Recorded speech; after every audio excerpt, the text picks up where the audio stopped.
अच्छा, इसका माइंड है तो शार्प, इसकी एनर्जीज बहुत ज़्यादा है जो चैनलाइज नहीं हुई हुई हैं, मुझे जहाँ तक लग रहा है, क्योंकि इसको या तो स्पोर्ट्स एक्टिविटी कोई ऐसा खेल जिसमें इसकी एनर्जीज निकलें, हाइपर एक्टिव है ये। मैं आपको बताऊंगी इसके बारे में, क्योंकि ये हाइपर एक्टिविटी को चैनलाइज करना पड़ता है। इसकी एनर्जीज जब खेल में या कूद में, जैसे फुटबॉल हो गया या वॉलीबॉल हो गया, ऐसी गेम्स में इसको, क्योंकि बॉडी ठीक है, माइंड नहीं चल रहा है, बट एनर्जीज़ को निकालना पड़ेगा। नहीं तो ये एनर्जीज़ घर में बैठे बैठे इस तरीके से इसकी एनर्जीज़ जो है ना खाने पे जो जा रही हैं और बॉडी पे जा रही है, तो वो हेल्दी हो गया है। तो इस वजह से इसको मुश्किल होएगी आगे आप, क्योंकि अभी बच्चा जो है एज ज़्यादा नहीं है, तो इसकी एनर्जीज़ को चैनलाइज करना पड़ेगा, वो बहुत ज़्यादा ज़रूरी है, क्योंकि ये हाइपर एक्टिव है ना। तो दूसरी बात ये आती है कि तो घर में जैसे है, सुबह से क्या रूटीन रहता है, कितने बजे सोकर उठता है ये? 7 बजे। 7 बजे, फिर क्या करता है? फिर 7:30 तो स्कूल भेज देती हूँ। ठीक है। फिर जाएगा 1:45 बजे घर पहुँचता है। फिर खाना खाया, उसके बाद खाना वहाँ से खा के आता है कि आप खिलाते हो? घर आके खाता है। अच्छा। फिर खाना खा के आधा घंटा ऐसे खेलेगा, फिर सो जाता है।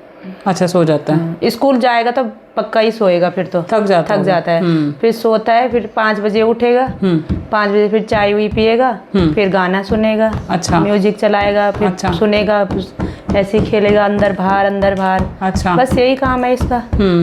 फिर रात हो जाएगी, फिर खाना खाएगा, फिर रात को फिर लेट सोता है। रात को तो हमें खुद नहीं पता कब सोता है। अकेले सोता है क्या? नहीं, हमारे साथ ही सोता है। अच्छा। लेकिन ऐसे ही लगा रहता है अपनी धुन में। जब इसको नींद आए 12 बजे, 1 बजे, 2 बजे जब सोता होगा।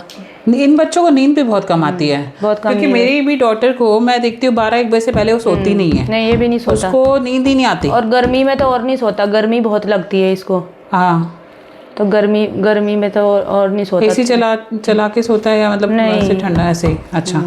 तो गर्मी में इसको घबराहट होती है? गर्मी में तो बैठा रहता है कूलर के आगे।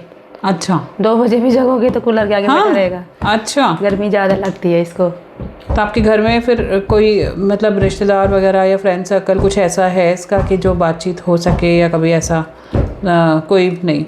सोसाइटी में आपको बाहर जब निकलते हो, घर से बाहर, समाज में या रिश्तेदारों में, कोई लोग बोलते हैं ऐसे कि बच्चे के बारे में या कुछ ऐसे, कभी आपने गौर किया या आपने कभी मदद के लिए आते हैं आपके पास? कोई मदद के लिए कभी नहीं आया दिन तक कोई। आज तक किसी ने कोई मदद नहीं की? हम ही खुद ही हैं, इसके सब कुछ झेल रहे हैं, सब हम ही हैं, अच्छा बुरा सब। ना तो रिश्तेदार कोई ना बोलते हैं कि जैसे तुम्हारी किस्मत पे होगा। अब तो लोग बोलते हैं जैसे तुमने कर्म कर रखे वैसे मिलेगा। सब लोग यही बोलते हैं। पिछले ये जो कर्म है, अगर आप मैं ये सोचती हूँ कि क्या ये कर्म जो है हमने कर रखे हैं, या ये कर्म है कई हॉस्पिटल्स ने बर्बाद किया है, या ये डॉक्टर्स ने बर्बाद की हैं जिंदगियां? क्योंकि कुछ जगह पे तो हॉस्पिटल्स में डॉक्टर्स के हाथों से बच्चे गिरे हैं, मेरे पास ऐसे भी केसेस हैं। कुछ जगह पर हॉस्पिटल्स डायरेक्ट डॉक्टर्स ने बताया तक नहीं कि बच्चे को ये प्रॉब्लम है, उसके बाद चलती जा रही है, क्योंकि वो पेरेंट और बच्चे की ज़िंदगी बर्बाद हुई। बट डॉक्टर्स अपने केस में पीछे हट जाते हैं और हॉस्पिटल्स अपने केस में पीछे हट जाते हैं, क्योंकि जवाबदेही उनको फिर उसके बाद देनी ही नहीं पड़ती, वो गायब हो जाते हैं। तो मेरे पास बहुत सारे ऐसे केसेस आए जहां पर हॉस्पिटल्स की वजह से, डॉक्टर्स की वजह से, उनकी कैजुअल अप्रोच की वजह से आज ये हालत है कि बच्चे जो हैं और पेरेंट्स और केयर गिवर्स जो हैं वो सफ़र कर रहे हैं ज़िंदगी भर के लिए, कि ये लाइफ टाइम पूरा का पूरा उनका ख़राब हो गया। और दुनिया क्या कहती है कि आपके कर्म ऐसे हैं। कर्म ऐसे नहीं हैं। कर्म जो हैं ये तो कलयुग है, क्योंकि बर्बाद तो कई जिन्होंने ज़िंदगियां करी वो कर्म भोगेंगे। हमने तो जो भोगने हैं भोग लिए, बट वो कर्म वो भोगेंगे जिसने ये करने के बाद वो गायब हो गए और उसके बाद इस चीज़ का नाम भी नहीं लिया। तो ये चीज़ें मेंटली चैलेंज वाली जो प्रेगनेंसी टाइम में पता चल जाती हैं। ट्रिपल मार्कर टेस्ट होता है, कलर डॉपलर टेस्ट होता है, जिसके थ्रू ये पता चल जाता है कि बच्चे की ब्रेन में प्रॉब्लम तो नहीं है। बच्चे के अगर ब्रेन में प्रॉब्लम है तो वो पहले ही बता देते हैं कि ये हाई रिस्क न्यूरो है। तो उससे क्या होता है कि पेरेंट को पहले ही पता चल जाता है कि बच्चा रखना है कि नहीं रखना है, कि ज़िंदगी नहीं तो बच्चे की भी बर्बाद होगी और पेरेंट की भी बर्बाद होगी। अब वो आत्मा के आने के बाद, वो बच्चा पैदा होने के बाद तो ये चीज़ें तो फिर हम ब्लेम नहीं कर सकते ना, जब ये चीज़ें पता होती हैं। इतनी सारी साइंस में एडवांसमेंट हो चुकी हैं, इतनी टेक्नोलॉजीज़ आ चुकी हैं जहाँ पर सब कुछ पहले फीटस में पता चल जाता है। तो ये फीटस में पता चलने के बावजूद ये हालत है कि हमारी इंडिया में इतनी तादाद में स्पेशल चिल्ड्रन हैं, बट उनको देखने के लिए, उनकी केयर करने के लिए, उनकी केयर गिवर्स की केयर करने के लिए कोई भी नहीं है कि जो उनको संभाल सके और जो उनकी तकलीफ़ों को सुन भी सके।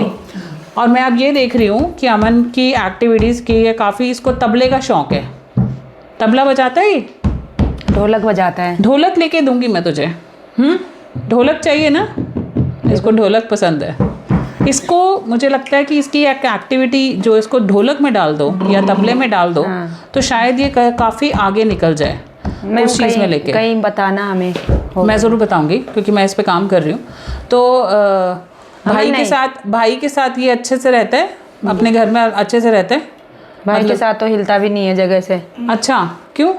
वो रखता है ना इसको ढंग से। अच्छा, तो उसके साथ उसका कहना भी मानता है। उसके बड़ा साथ, भाई है। हाँ, उसके साथ अच्छे से रहेगा।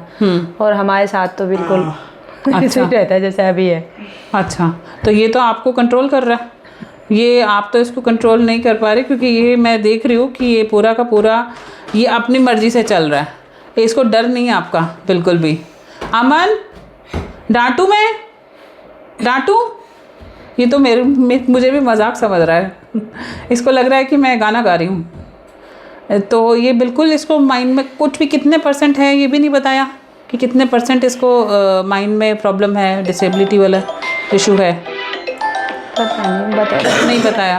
ओके, लिखा हुआ था। फ़ोन डिस्कनेक्ट कर दीजिए। तो ये अभी सिर्फ 16 साल का है, बहुत बड़ी लंबी ज़िंदगी पड़ी है आगे लाइफ में। आप ये सोचियो, आज आपकी एज क्या है? मेरी 39 ईयर्स है खाली। आपकी बहुत बड़ी लाइफ आगे पड़ी है, इसकी भी लाइफ पड़ी है। तो इस तरीके से अगर चलते रहे तो बहुत आपकी हेल्थ पे बहुत आएगी, और हेल्थ पर आएगी। उसके अलावा आपकी बॉडी जब जवाब दे जाएगी तो आप इसको संभाल नहीं पाओगे। और ये बहुत ज़्यादा डिफ़िकल्ट चीज़ है कि हाइपर एक्टिव बच्चे को संभालना, क्योंकि अपने पेरेंट्स जो होते हैं वो वो अपनी लाइफ में फिर आगे तो बढ़ना की दूर की बात, वही कॉम्प्रोमाइज़ लाइफ जीनी पड़ती है। तो समाज की तो आदत है बहुत कुछ ताने मारने की, बहुत कुछ कहने की, बट क्या वो उठ के जवाब देने के लिए बैठा है या हेल्प करने के लिए आता है, या फिर उन्होंने क्या हमें मदद कर दी, या कुछ जवाब के अलावा भी आपके पास कुछ और जवाब है कि हमें कैसे आप मदद कर सकते हैं। तो मैं आपसे जानना चाहती हूँ कि इसकी एक्टिविटीज़ तो मुझे पता चल रही हैं, इसके बारे में मैं ज़रूर काम करूँगी। तो इसके अलावा आपने कभी किसी और के पास गए दिखाने के लिए कि आपने सोचा कि फिजियोथेरेपी की ज़रूरत तो नहीं है इसको, मगर हाइपर एक्टिविटी के लिए इसके पास, या उस चीज़ को लेके आप गए कभी? नहीं। और आपके हस्बैंड ने कभी इस बारे में सोचा कि इस बारे में हम ढूंढें या कुछ ऐसा करें? नहीं, मैं ही करती हूँ इसका, जो भी करती हूँ। हस्बैंड को कोई मतलब नहीं है। माँ ही होती है। मैं इसको हॉस्पिटल जितने जगह ले गई, मैं खुद ले गई, खुद लोगों से पता कर करके, क्योंकि दिल्ली में हम तभी आए जब ये पैदा हुआ। पहले हम गांव में ही रहते थे। कहाँ के हो? उत्तराखंड के। अच्छा, उत्तराखंड के हो। तो गांव से आप दिल्ली आए हो, क्यों? गाँव में ऐसे है, रोजगार नहीं है, कुछ नहीं है, पढ़ाई नहीं है, तो बड़े वाले को ले, वो तो गांव में ही पैदा हुआ, इसको लेके आ गए थे, ये यहीं पैदा हुआ फिर। अच्छा। लेकिन जब इसके बारे में ऐसे पता चला, फिर मैंने ही सब कोशिश की इसको दिखाने की, हर जगह लेके गई, अच्छा बुरा जो भी है सब कुछ मैं ही करती हूँ इसका ज़्यादातर। बहुत बहुत हिम्मत की बात है, बहुत मेहनत की बात है, क्योंकि इसको पालना बहुत मुश्किल है। हाइपर एक्टिव और ऊपर से चाइल्ड, बॉय चाइल्ड। और अब इसलिए छोड़ दिया दिखाना कि ये अब हाइपर होता है, कहीं ले जाके ना हॉस्पिटल में ले जाऊंगी, ये इतनी देर टिकता नहीं है, लाइन में खड़ा नहीं रहता है। फिर जब ये हाइपर होता है तो इसको संभालना बहुत मुश्किल हो जाता है। ये चिल्लाता है, रोता है, नोचता है। अच्छा। हाँ, ऐसे करता है ना, ये बाल पकड़ लेगा मेरे। अच्छा। खींच लेता है मुझे बुरी तरह से। ओहो, आपके फिर हस्बैंड या बड़ा बेटा कुछ नहीं संभाल बोल पाते इसको? जैसे बाहर ले जाने के लिए ना, कह रही हूँ मैं कि अगर मैं लेके गई तो मैंने इसलिए इसको दिखाना छोड़ दिया डॉक्टरों को कि अब सर प्राइवेट में तो बस की नहीं है इतनी, अपनी किराए के घर में रहते हैं हम लोग, तो फिर सरकारी में ही लेके जाते थे। तो जब छोटा था तो गोदी में उठा लिया, लाइन में 2 बंदे खड़े हो गए, एक नहीं से वो संभाल ले, लेकिन अब इस बस की नहीं है। अब तो ये बहुत वो कर देता है, ज़्यादा देर टिकता नहीं है ना कहीं पे, ये बहुत परेशान कर देता है। फिर इसने रोना चिल्लाना, रोड पे लेट जाएगा, इसको ये पता थोड़ा ना चलता गाड़ी चल रही है। अच्छा, ये भी नहीं पता चलता कि गाड़ी चल रही है। स्कूल में कितनी बार ही हो गया ऐसे कि बच्चे रोड पे ले आई मैम, और बैन थोड़ी 2 मिनट लेट हो गई तो ये लेट जाता है रोड पे लेट गया। हाँ, कितनी बार ही बोलते हो कि आज मन रोड पे लेट गया कि गाड़ी थोड़ी सी लेट हो गई। हाँ। तो इसको चाहिए कि मतलब अभी चाहिए मेरे को, जैसे स्कूल से बाहर निकाल दिया तो गाड़ी खड़ी चाहिए यहाँ पे। अच्छा, ओके।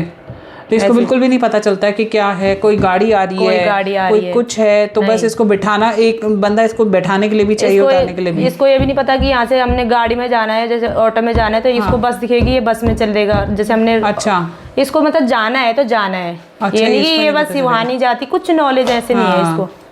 तो ये तो आपको बहुत मुश्किल है संभालना इस चीज़ को लेके। मैं डॉक्टर से ज़रूर बात करूँगी क्योंकि मेरे नॉन में काफ़ी डॉक्टर्स हैं इस चीज़ को लेके, तो मैं आपकी मदद ज़रूर करूँगी। और अमन, मैं कौन हूँ? अमन, मैं कौन हूँ? इसको पता नहीं चल रहा कि मैं कुछ बोल रही हूँ या मेरा कुछ नए जब मिलोगे ना आप इसको, तो इसको नए की समझ नहीं आती। इसको जो लोग मिलते हैं, जैसे ये आपको पहचानता है। हाँ, जैसे मैं हूँ, बिल्डिंग में जितने लोग हैं वो लोग हैं, जैसे स्कूल जाता है मैं गाड़ी वाला है, जिनसे ये डेली मिलता है ना, उनकी बातें सुनता है। अच्छा। बाकी जैसे आप बात करोगे वो करेंगे तो इसको आपको ऐसा लगेगा कि ये कान भी नहीं सुनता होगा, क्योंकि ये नहीं सुनता नई बातें, नए लोगों की। तो ये तो टिक के बैठता ही नहीं होगा एक सेकंड भी। घर में भी ऐसे नहीं? स्कूल में भी ये पता नहीं 3-4 घंटे कैसे रह लेता है। मैं वही सोच रही हूँ, ये मैंने देखा है जैसे ही म्यूजिक चलता है ये हाइपर एक्टिव हो जाता है म्यूजिक के नाम पे। ये देखो अभी इसको म्यूजिक सुनते ही एकदम। तो ये टिक के कैसे बैठता होगा स्कूल में भी? वही मैं कह रही हूँ, मुझे खुद नहीं पता कैसे बैठता है। इसकी मसल्स जो है इसकी एक्सरसाइज करानी पड़ेगी। इसकी एक्सरसाइज मतलब जैसे जंपिंग हो गई, इसकी एनर्जीज निकालनी पड़ेंगी। बहुत ज़्यादा एनर्जीज एक्यूमुलेटेड है इसके अंदर। तो आप कुछ कहना चाहते हैं कि आपका इस चीज़ को लेके क्या नज़रिया है और आप आगे समाज को क्या कहना चाहते हैं?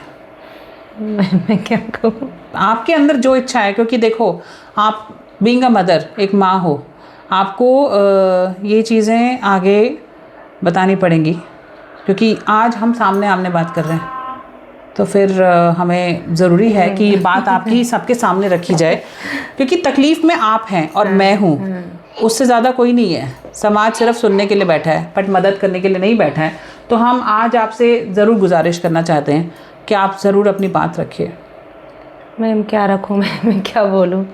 आप देख सकते हैं कि पेरेंट्स इतने थक चुके हैं, इतने टूट चुके हैं, वो इतने होपलेस हो चुके हैं कि मदद तो क्या, दूर से नज़रों से भी इंक्लूजन के नाम की चीज़ नहीं है। इंक्लूजन के नाम पर बोला जाता है और देख नज़रिया ऐसा होता है कि आप मदद के लिए कोई नहीं आता। क्या ऐसे लोगों की मदद के लिए कोई दुनिया में बैठा नहीं है?